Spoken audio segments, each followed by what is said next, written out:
It's been a couple of years since the last time I ranked these, and there's a heavyweight remake that's released since then. There's also changes to previous rankings, as well as several commenters who've managed to slightly sway my opinion on some games, for better or worse. There will be an A and B scenario for the top 5, one for my personal ranking, and another for what is likely the perceived ranking by fans. That is you. New in this video as well is a tag for if the game went up or down in the ranking based on the original video's rank. One thing I need to preface is that even though this is the worst to best list, the baseline of Resident Evil games is high, meaning the worst game may seem bad on the list, but in reality, it still could be a 5 or a 6 out of 10 game, very playable and has fun elements. Let's get to it. This time, it has to be different. Last on the list, Resident Evil 6. Just kidding. We have a new bottom dweller. Imagine that. New to the list, Resident Evil Gaiden. The game, which was meant to be a port of the original Resident Evil, but in Game Boy form. Couldn't fit on the damn cartridge, nor could it perform to a satisfactory level for Capcom to make it work. A game so fantastically not so great it's not even canon to the series. Creating a new story for Leon and Barry to take on a viral outbreak on a cruise ship. A top-down perspective with first-person battles. Yeah.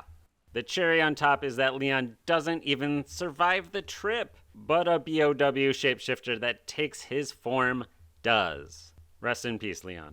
Quite the fanfic-sounding game that doesn't really do anything well, minus the strange peanut butter and gravy combo of Leon and Barry. Our second change isn't something new to the list, but a step back. Revelations 2. This game shares the same problem that another game on this list has.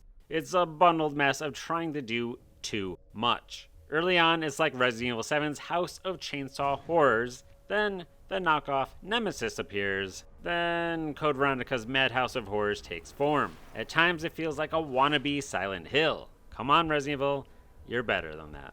For parts of the game, it also makes you repeat an area, but with different characters. It's not a one-to-one repeat, but you literally just went through this. It's not more fun to do it again. Even hot swapping enemies, which is just lazy and distasteful design.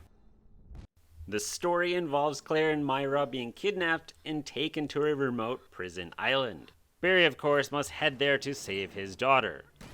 The game uses an episodic format like that of Revelations 1, but this time overall the game feels disjointed and more random as each chapter progresses. I do like the inclusion of Claire, Barry, and newcomers Myra, Barry's daughter, and Natalia.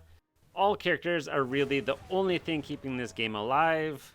Well, that and the raid mode. A fun side mission based sequence in which you can choose from a pool of characters, level up and upgrade gear, skills, and also play co-op or online. Revelations 1 also has this, but this part of the game is the one thing improved on. Can't say the same about the rest of the game. Resident Evil. Resident Evil 6 manages to move up. It's pretty clear if you watch any of my content on any video, anywhere, ever, I detest this game. Another round. So for the next minute, I'll resort to positives only and move along. First thing, I appreciate Capcom's attempt to try something different with this game. A more robust combat system becoming a necessary stepping stone to get to that next step of great controls as seen in the remakes. Having 4 separate campaigns to go through with almost entirely unique storylines for each that overlap at points has its moments, as does the skill system to enhance your characters through more and more playtime. Leon's campaign seemed most promising until it, well, isn't. Everyone loves to co-op, except those who have no co-op to co-with. Alas, a dead horse can only be beaten so much before it's just a pile of bone dust in the wind. Meaning time is up. Look out!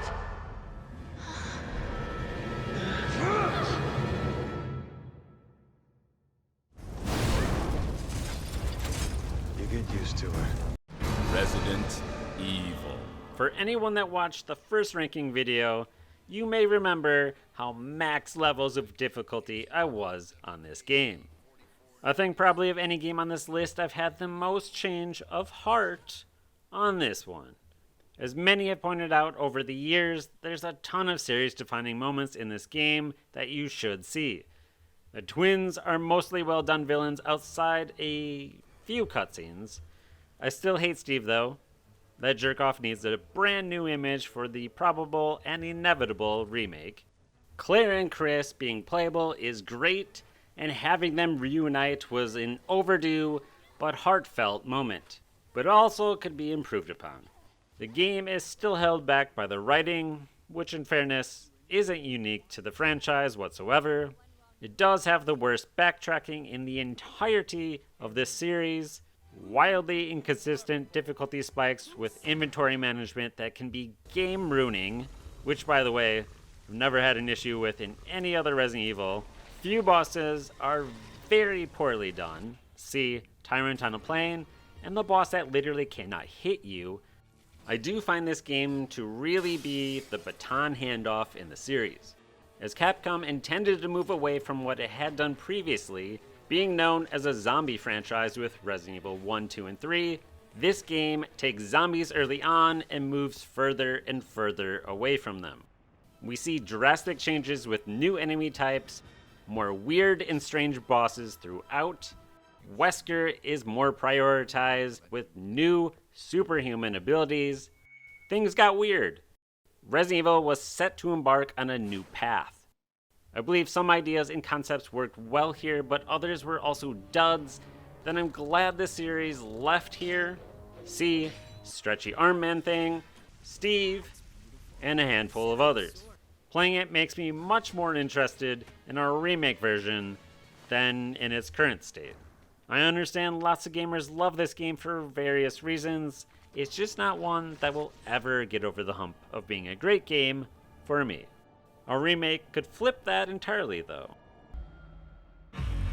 I slid this game back most of any, and not because I generally think it should have, but the amount of hate this game gets is vastly overblown, and I guess you could say I succumbed to the pressure of that annoyance.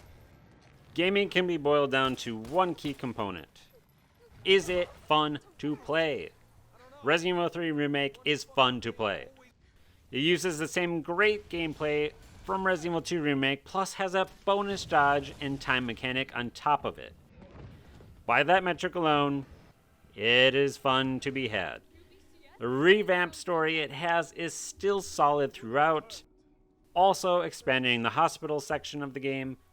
Trimming some unnecessary fat from the original does not make it bad.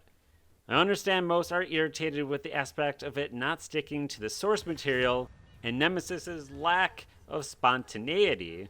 It completely ignores just about most of it outside of the main plot points. Put it this way though, I have more fun playing this game than every single game behind it. That's why it's here. Even with its glaring flaws of actually being a reboot, disingenuously disguised with the label of a remake. Shame Capcom ran away from this game instantly instead of adding DLC or fixing problems outlined by damn near everyone.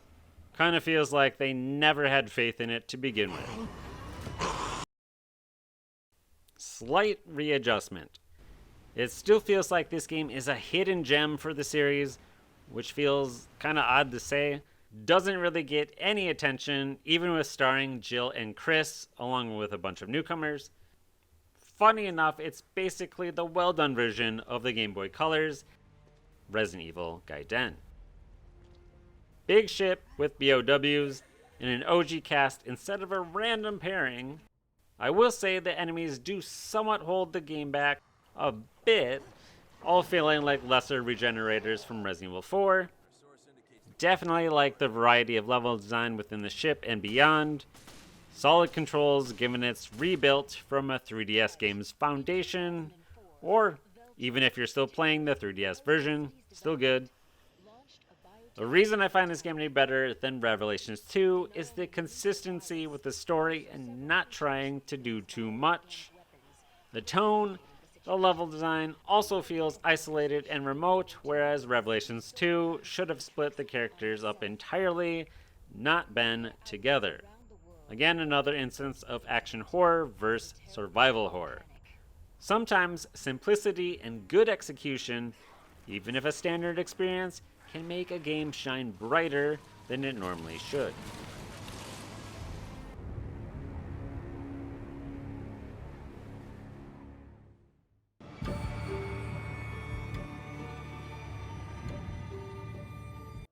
I don't understand why you are so... After recently going back through both this and Resident Evil 7, it seems like Village actually is decaying in quality while 7 maintains it. By that I mean the horror element of both. Replay Village through and everything feels lessened, not scary. A stroll in the park compared to its predecessor. Now replay 7 and I think you'll get your money's worth of frights more so than over here in Village.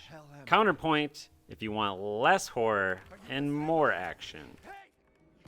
I do find the fantasy elements of vampires, werewolves, and reverse merperson to be a fresh spin for the series, but also very out of place. Feeling like the series is running dry on ideas. But at times it feels like the overall game is just too damn bright. If this game had turned off the lights, been set almost entirely at night, inside lights on to off, just like how Resident Evil 4 Remake was changed for that very reason, I think this game could have been even more of a scary good time. Think of that opening 10 minutes. Should have kept that going. Still fun action, slim on the survival horror, and isn't that at the end of the day what it's all about? Survival horror, not survival action. This game leaves a lot of good food left on the table that ends up thrown away. The vampires and castle area are undoubtedly where the game shines the brightest. I wanted that to extend way longer, just like Salazar in Resident Evil 4 outshining Sadler in quality of dialogue and overall story intrigue. Lady Dimitrescu and fam outdid the rest in the entire game. This game establishes great characters and barely utilizes their potential. A game that left me wanting way more from it. What the hell do... You ungrateful, selfish wretch!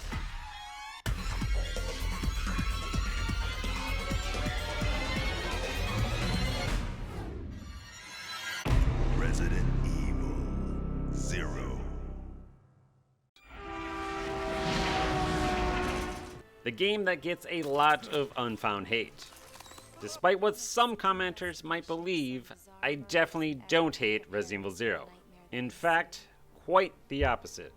Is it a bit of a generic Resident Evil experience? Well, yeah, compared to Resident Evil 1, it could be seen as a similar experience, being a slight downgrade of Resident Evil 1, but with the inclusion of a buddy system. Even if that doesn't work all that well. Maybe this game is a guilty pleasure, but I thoroughly enjoyed Rebecca getting the spotlight and wanted to see more of her compared to her short side character gig in the original. Billy was also a nice newcomer who contrasted Rebecca's personality pretty well. The game overdoes the animal theme a bit. You'd think there was an outbreak at a nearby zoo. If this game ever got the remake treatment, I could see it flying up this list a bit, especially if the buddy system turns into a potential co-op system. But for now, it sits in the middle, a good but not great game, never truly excelling at anything, but also not really doing anything to ruin the experience either.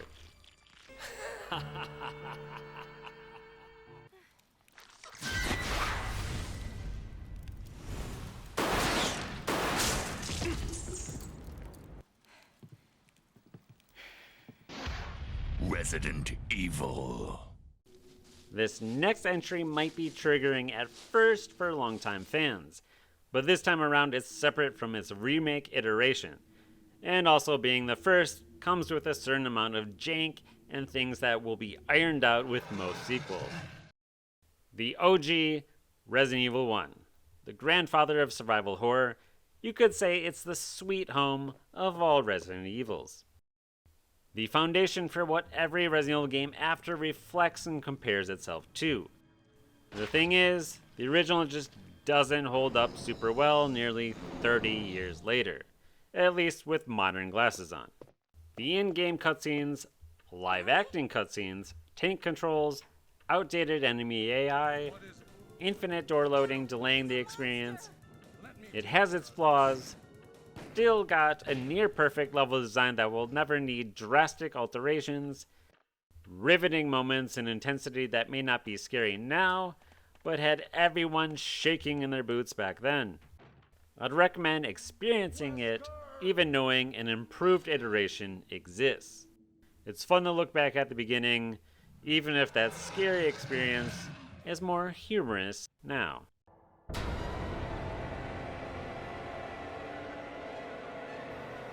The more time I've spent with this game, the more parallels I find to the original Resident Evil 1.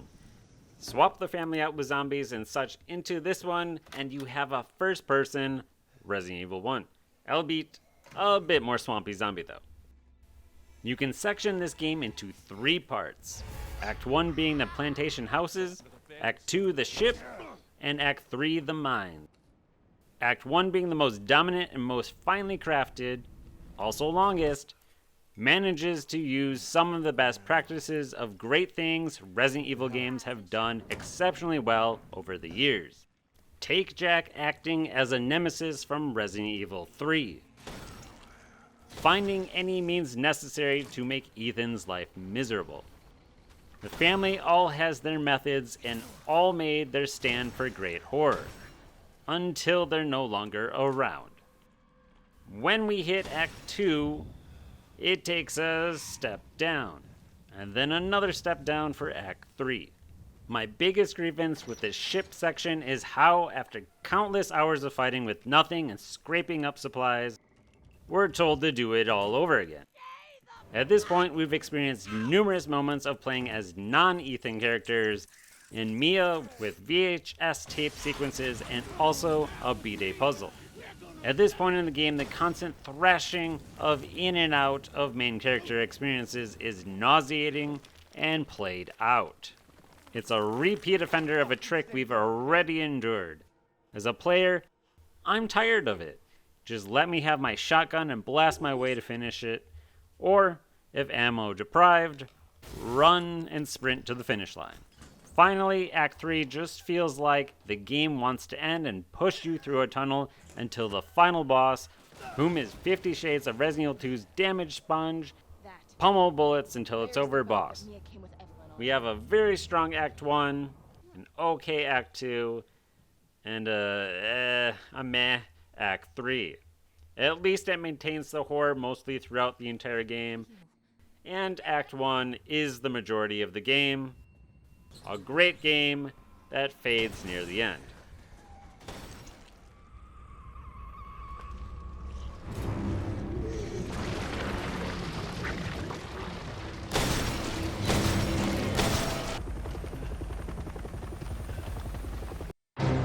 Resident Evil. Still one of the few games that feels relentless and a constant fight to survive all the way through.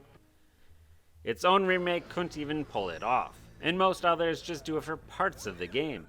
Resident Evil 3 is a huge success for capturing a true sense of unpredictability, incorporating in-game intense moments of choice with differing outcomes that can lead to a different level design. This game is so smart and well-crafted, it's almost like it outsmarted Capcom themselves, seeing as they haven't reproduced a game quite like this since. Add in the multiple different endings and secrets galore, make this one of the most replayable games in the series as well.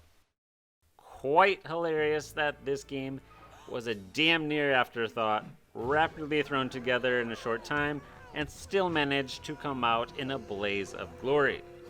So why isn't it higher?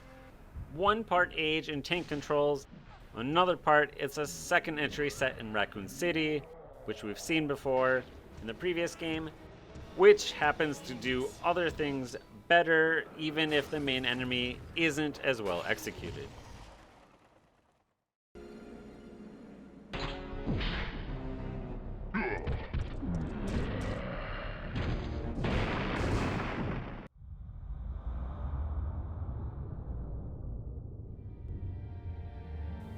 Now separated ways from its remake iteration, we have the game that Capcom tempted fate with, taking a chance on something considerably new and different from what had come before it. Lucky for them, for all the changes, it worked out. Using a newly advanced form of gameplay in a third-person over-the-shoulder camera, when this released originally on the GameCube, I fell in love with it, as did most everyone able to play it. It may have even eclipsed my favorite in the series at the time. The game is definitely showing its age. The camera rubber bands up and down, making it a nightmare to look around.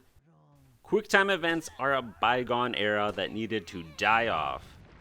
Being limited to standing and shooting makes no sense for wide open spaces compared to secluded, tight corridors of before. Ashley can be a total pain to babysit.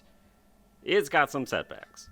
But even with some of the items I mentioned, it's still a blast of a story. Has the superior dialogue and witty banter of Salazar, and even though I have grievances with aged gameplay mechanics, there's still a lot of fun to be had, and it never gets old having Leon kick the living daylights out of enemies. Still a solid good time, with considerable amounts of flaw. Put your hands where I can see them. Sorry, but following a lady's lead just isn't my style. Put them up now.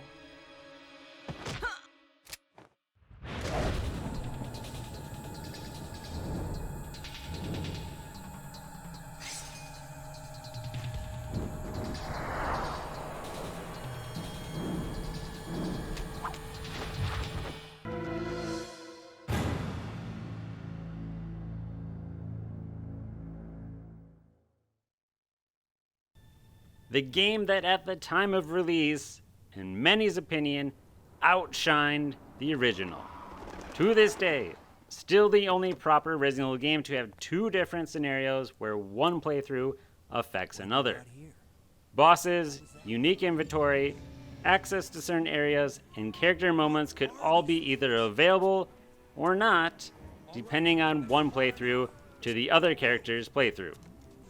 This is somewhat true in Code Veronica, but that game handled the passing of the inventory baton off by dropping it in a bottomless pit. Here, even if it makes it harder, it's not game ruining. Resident Evil 2 took what Resident Evil 1 did, made it bigger, badder, and better. Resident Evil 2 improved on nearly everything of the original, unless you prefer the secluded setting of the first. Capcom managed to plan and create a game that holds up to today as unique and well crafted.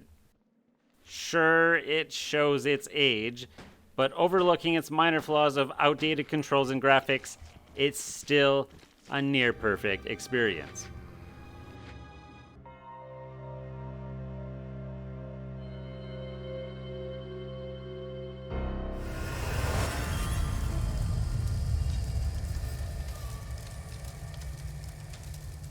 Here's where the disparity between me and most viewers will be. Resident Evil 4 Remake is a game that took the original and advanced damn near everything to a perfect degree. Story, combat, controls, the parry system makes so much sense and fits so well, it makes the original look sad without it. With that said, I do have minor issues with it, even though it's still absolutely amazing. If we're grading remakes based on how accurate they are to the original, it's probably third behind the first and second remakes, but ahead of the third. Before Separate Ways released, content was considerably cut and reorganized, but even with Separate Ways included, it's a bit off the mark. Does that matter? Slightly, if we're splitting hairs for best Resident Evil game ever. The biggest thing for me though, which made the original so great, was the banter between Leon and Salazar. It was so fun to get their battle of wits and dialogue for a long section of the game. Whiffing on that hurt Resident Evil 4 Remake for me. The more serious tone was to be expected after Resident Evil 2 and 3 remakes, but that didn't mean humor couldn't coexist with it. Resident Evil 1 and 2 remakes didn't whiff on anything. Granted, they didn't have this issue to deal with either, Just a minor gripe in the grand scheme of things. You could still interpret my top 3 as a 3-way tie, but where's the fun in copping out in a ranking list? Well, after 6 years, that is one hell of a greeting. Interesting.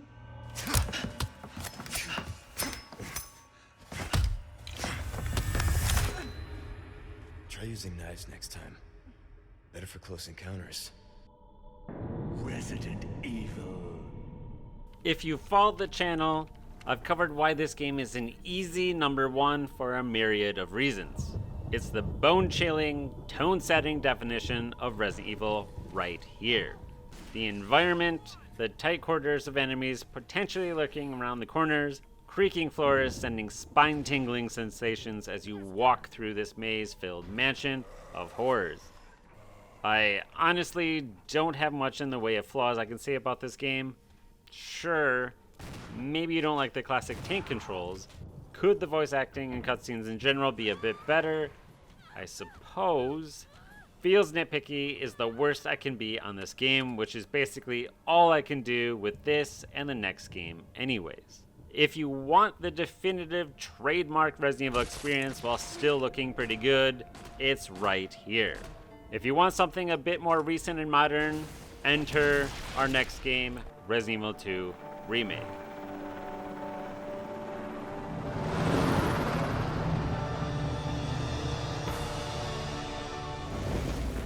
What can I say? I frickin' love this game. Is it truly faithful as a remake? No, it's close. At least not in the way Resident Evil 1 Remake is. Not having the inventory zapping system does hurt it slightly, if you even care. And if I'm being super nitpicky, which I am, there's a few things missing or changed from the original. Honestly though, it doesn't bother me whatsoever. At least not like it does in Resident Evil 3 Remake. The game feels like a long, fight for your life till the bitter end experience that most other Resident Evils don't come close to. I can say that about Resident Evil 1 Remake and 4 Remake as well to a degree, but even then, those two tend to drift at times as well. The mansion and Raccoon City are still the most captivating environments in the franchise that live up to the hype.